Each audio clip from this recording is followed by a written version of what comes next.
After returning from a week-long international trip, I was pleasantly surprised when my mother-in-law, Linda, called me with an air of victory. She mentioned something about a $30,000 windfall we had apparently saved. Confused, I tried to recall any recent instance where I had amassed such a sum. As a freelance jewelry designer, I do maintain a savings account for unexpected expenses, but I certainly don't keep large amounts of cash around, and my bank card was securely with me.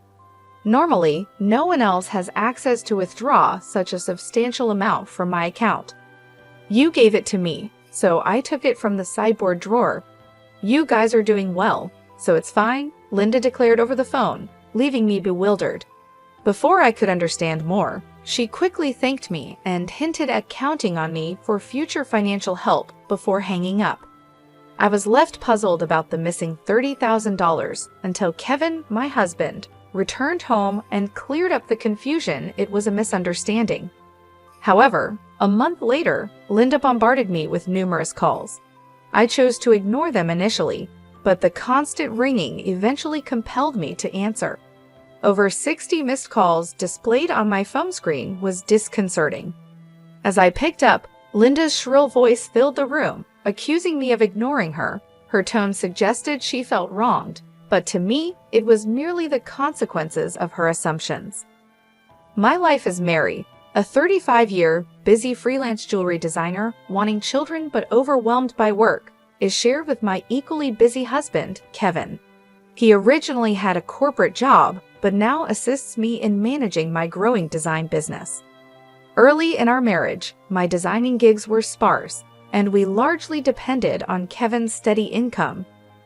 Now, as my business flourishes, our roles and responsibilities have evolved, but so have our challenges, like dealing with unexpected family misunderstandings about money. As I neared the age of 33, my career as a jewelry designer had begun to flourish, necessitating better organization of my increasingly hectic schedule. Sensing the growing demands of my business, my husband Kevin, who was well placed in his company and on track for promotion, made a bold decision. He resigned from his job to partner with me, applying his skills in management to our joint venture. Together, we secured contracts with prestigious international brands, enhancing both our professional and personal lives. However, managing success came with its unique set of challenges, particularly involving Kevin's mother, Linda. Living alone in the family home, she perceived our lives through a lens of luxury and often approached us with financial requests. "You always seem to be living so lavishly. I'm jealous," she would comment. As part of my role, attending product launches and dinners with executives was routine, yet Linda saw these obligations as mere leisure. Her requests grew more personal over time. "I want to throw a party for my friends soon. Can you give me some money for it?" she asked on one occasion. Although it might appear that we could easily afford such expenses, maintaining our business image was costly and filled with obligations that we couldn't ignore. We weren't living in luxury. These were necessary aspects of our work. Linda, draped in envy and often sarcasm, failed to grasp the nature of our expenses. "Dressed up beautifully, eating at expensive places, I envy you," she'd say. Despite my repeated refusals, Kevin, being her son, would occasionally acquiesce to her demands, reasoning that a little financial help was a small price for peace. "If giving her a little money keeps her quiet, then it's worth it," he'd argue, finding it simpler to appease her than to have our work disrupted. Yet Linda's demands only escalated. Recently, she expressed a desire for a new dress for an upcoming gathering. Just the other day, Linda came over and pestered Kevin. "Wouldn't a two-piece suit work? We've been asked to buy clothes before. There might be cheaper options, but what Linda wants is certainly not cheap," I explained. Her rebuttal was that it was a fancy party and she couldn't be the only one dressed in old clothes. Furthermore, she insisted on a matching bag, leaving us exasperated. To manage her frequent requests, Kevin had previously set up a credit card in Linda's name, instructing her to use it for her expenses. Initially, She overspent significantly and was cautioned by Kevin. Although he asked her to inform us before making significant purchases, she continued her extravagant spending. This pattern of financial demands has left both Kevin and I at our wits' end, trying to balance the delicate act of supporting family while maintaining the integrity and sustainability of our business. I discovered an exquisite ring and couldn't resist purchasing it, though I regret not informing you beforehand. Unfortunately, the bill was exorbitant. If spending is going to be this unrestrained, perhaps it's best to return the card. We simply cannot cover these costs. The credit card was in Linda's name, but Kevin was the one managing and paying the bills. Linda seemed to misunderstand the purpose of the credit card, treating it as if it were an unlimited resource. She didn't grasp that every purchase made would eventually need to be paid for, and since the money wasn't coming directly from her own pocket, she continued to use it freely. Recognizing the need to curb her spending, Kevin decided to set a spending limit on her card. This led to Linda storming into our home one day, frustrated and complaining, "What the heck? I couldn't pay for my shopping the other day. Why?" We explained that her excessive spending was straining our finances, which necessitated lowering her monthly limit. "It's still enough, right?" Kevin asked her, trying to maintain some peace. "But you two are still dressing up, going to fancy places. How is what I'm doing any different?" Linda protested, viewing our activities as purely recreational. "That's part of our job, Linda. If that's a job, then what I'm doing isn't any different. It's unfair that only you two get to have all the fun," she argued. While it's true that our work involves attending product launches and parties in luxurious venues, these are professional obligations, not leisure activities. Despite her misconceptions, setting a spending limit on Linda's credit card seemed to have calmed the situation somewhat. Occasionally, Linda would visit and air her grievances to Kevin, but overall, life proceeded without major disruptions. As the end of the year approached, an exciting opportunity presented itself. A foreign brand manufacturer approached me with a proposal to expand our business dealings by relocating our base overseas. The prospect thrilled me, as it could potentially elevate me to the ranks of top-tier designers. Kevin, ever supportive as my manager, was all for taking the leap. "It's a chance we have to take," he affirmed. However, the prospect of moving abroad brought a new concern Linda. Given her past behavior, it was a legitimate worry that she might insist on joining us overseas. The idea of living internationally was appealing, yet the thought of dealing with Linda's demands in a new country was daunting. When we shared our plans to move overseas for work with Linda that weekend, she responded exactly as we predicted. "I want to come too," she declared, assuming our move would be an endless vacation. Kevin tried to clarify, "We're going there for work. It won't be leisurely life as you think." But Linda was skeptical. "You're trying to trick me. You plan to live even more lavishly there without me watching." "We're not moving there permanently. We'll come back after our work is done," I explained, trying to ease her concerns. Yet, she retorted, "You're saying that, but you're planning to leave me behind, aren't you?"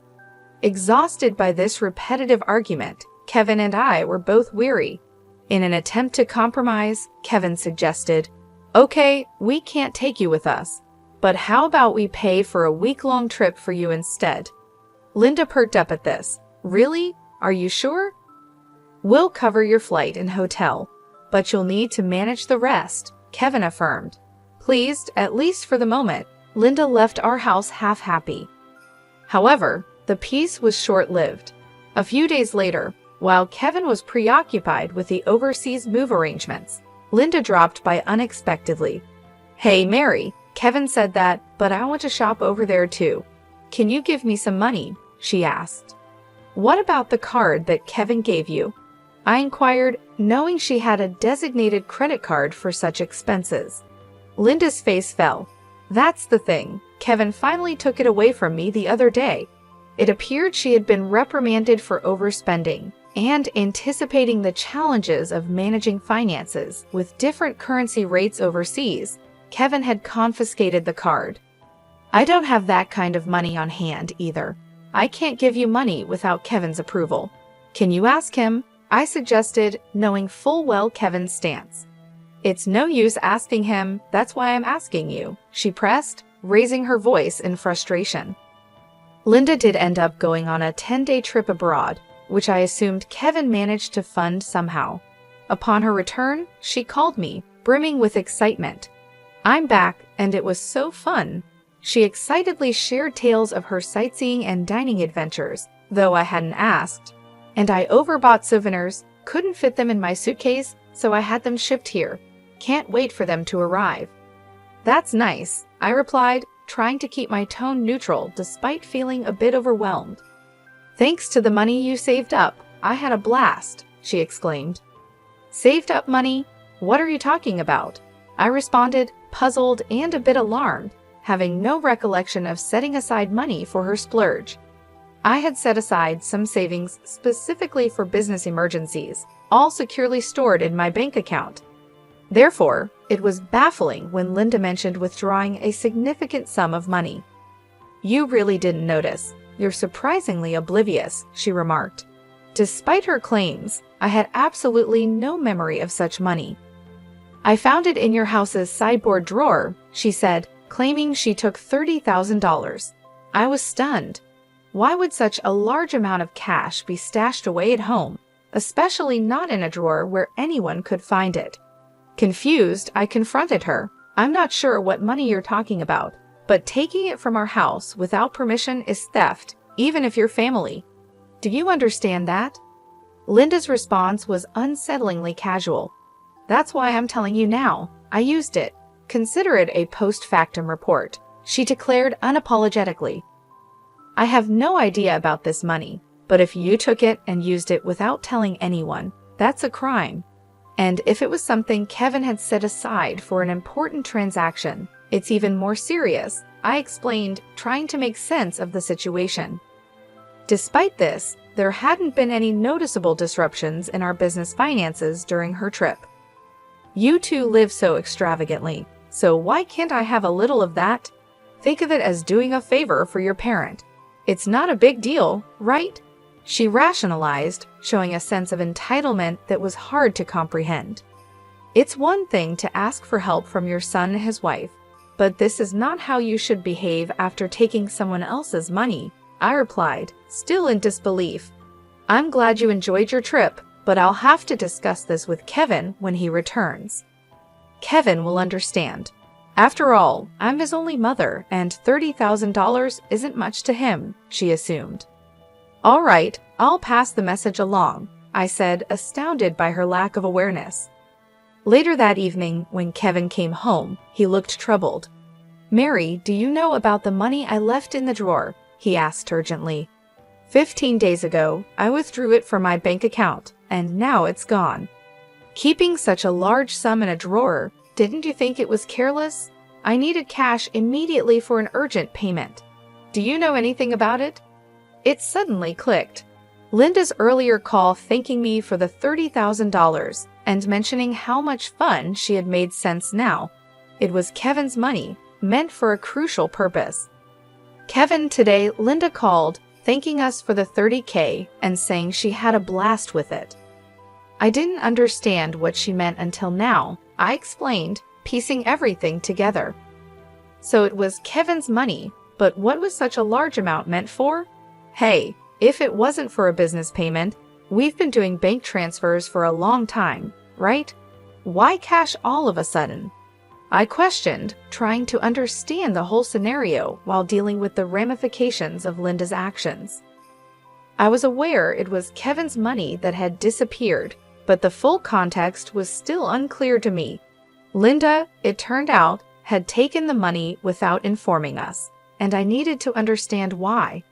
What do you mean? I asked Kevin, puzzled by the situation. Kevin began to unravel the backstory.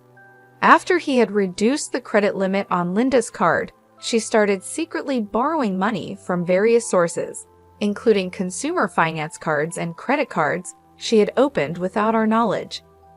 When Kevin discovered her growing debt, he took away all her cards and withdrew cash to settle her debts directly, aiming to bypass the banking system to keep our business accounts clean and maintain trust with our partners.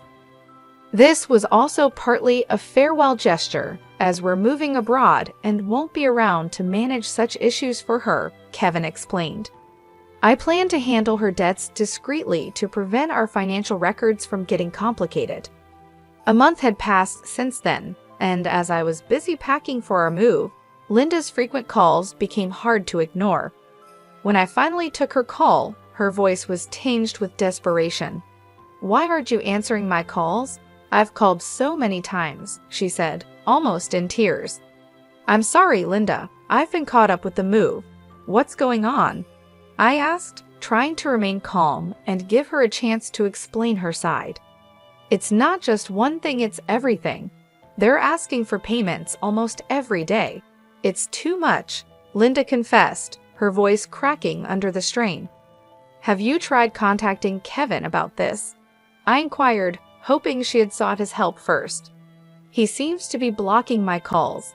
I can't get through to him at all. Mary, you're my only hope now. Please, help me," she pleaded.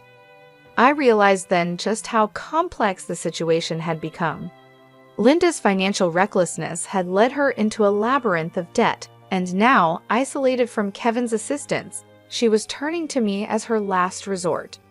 As we prepared to start anew in a foreign country, the challenges of dealing with Linda's financial chaos loomed large, demanding immediate attention before we could fully focus on our new beginnings. I was taken aback by Kevin's drastic approach toward his own mother. If he had used the prepared funds to directly settle Linda's debts, this distressing situation might have been avoided. Instead, Linda was now overwhelmed with collections letters and relentless calls from finance companies and consumer lenders. It was a scene reminiscent of something from a dramatic film, one I had never expected to witness in real life. "I'll talk to Kevin, but I can't guarantee what he'll do. A son should help his mother in trouble, right? Please ask him for me," Linda pleaded at the end of our conversation. However, with our impending business expansion overseas, our financial resources were already stretched thin, and we couldn't afford to further assist Linda, especially given that she had misused the money meant to settle her debts. When I relayed the details of the call to Kevin upon his return home, he responded with a mixture of fatigue and resignation. "I had planned to sort things out before we left, but she squandered that chance herself," he said coldly. Indeed, the money was originally earmarked to clear Linda's debts, but she had instead blown it on a lavish trip, leaving no room for excuses. As Linda's calls persisted, I followed Kevin's lead and set her number to block. Although part of me wished to help her, she was, after all, Kevin's mother. There was nothing I could do if he had chosen to detach from the situation. Meanwhile, the day of our move overseas was quickly approaching, and I still had a lot to pack. Amid the chaos of packing, I discovered another troubling piece of news. Linda had resorted to selling her house to manage her debts. It turned out she had concealed even more liabilities than we knew. The total amount was so substantial that even after selling her property, she couldn't cover it all. The thought of losing the family home where Kevin had grown up was profoundly upsetting. "Hey, our family home is gone. Are you okay with that?" I asked, sensing his sadness. "How can I be okay? But there's nothing we can do," Kevin replied, his voice tinged with sorrow. Losing the house where he grew up must have felt like a great loss, akin to how I felt when I lost my parents' house early in life. In the midst of these complex feelings and the heavy task of packing, we had to come to terms with the fact that some situations were beyond our control and focus on our future as we prepared to start anew in a different country. The bittersweet reality of losing a family home struck me deeply as I observed the situation unfolding with Kevin. Unlike my past experiences, Kevin had not only lost the tangible structure where his earliest memories were formed, but also his emotional sanctuary, all while his mother, Linda, is still alive. It's an indescribable feeling, the mixture of loss and displacement, especially caused under such painful circumstances. The impact is profound and complex, far more than mere bricks and mortar. It's about losing a part of one's history and the comfort of a place to return to that no longer exists. Linda, now residing in a modest apartment, faces the daily grind of managing her debts. She works part-time, a reality that is challenging given her age. Employment opportunities for the elderly are not just limited, they're often physically demanding and less rewarding. This stark new reality for her is a drastic shift from her previous life, believed to be filled with unchecked spending and financial freedom. Though sympathy naturally arises seeing her struggle, it's tempered by the knowledge that her situation is the direct result of her own financial imprudence. Life teaches us that actions have consequences, and Linda's case reaffirms the harsh truth that financial responsibility is crucial at any age. Back in our new environment, the business is thriving beyond our initial expectations. The move overseas has catapulted our brand into the international spotlight, bringing in a flurry of inquiries and offers from various corners of the globe. Every new email and call brings potential for expansion and collaboration, which is incredibly exciting but also immensely demanding. The success is exhilarating, however, it envelops our entire lives, leaving little room for anything else. Days blend into nights as we navigate time zones and cultural nuances, striving to make the most of this golden opportunity. Despite the professional achievements, our personal lives bear the weight of our relentless schedules. The dream of expanding our family seems more like a distant vision, something we hope to circle back to when the waves of immediate demands subside. Kevin, who juggles multiple roles from logistics to client management, feels this strain acutely. As partners in both life and business, we find ourselves pondering the future and our priorities, wondering how we can align our professional goals with our personal desires. As I look out of our apartment window, taking in the view of the foreign cityscape, the neon lights blur into the night, mirroring the blur of our daily lives. It's a view filled with promise and anonymity, a stark contrast to the familiar streets we once knew. This city, vibrant and relentless, is now our home, yet it starkly contrasts with the quiet, steady life we left behind. The complexity of our new life is exciting, but also daunting, filled with endless tasks and decisions that challenge us at every turn. Navigating this new chapter, I often find myself reflecting on Linda's situation and the broader implications of our familial and financial decisions. It's a continuous learning curve, understanding how deeply intertwined our choices are with the fabric of our lives. Each decision, each sacrifice, and each success shapes not just our immediate circumstances, but also the legacy we leave behind. As we build this new phase of our life, we remain mindful of the delicate balance between achieving success and maintaining the relationships that define who we are beyond our business achievements.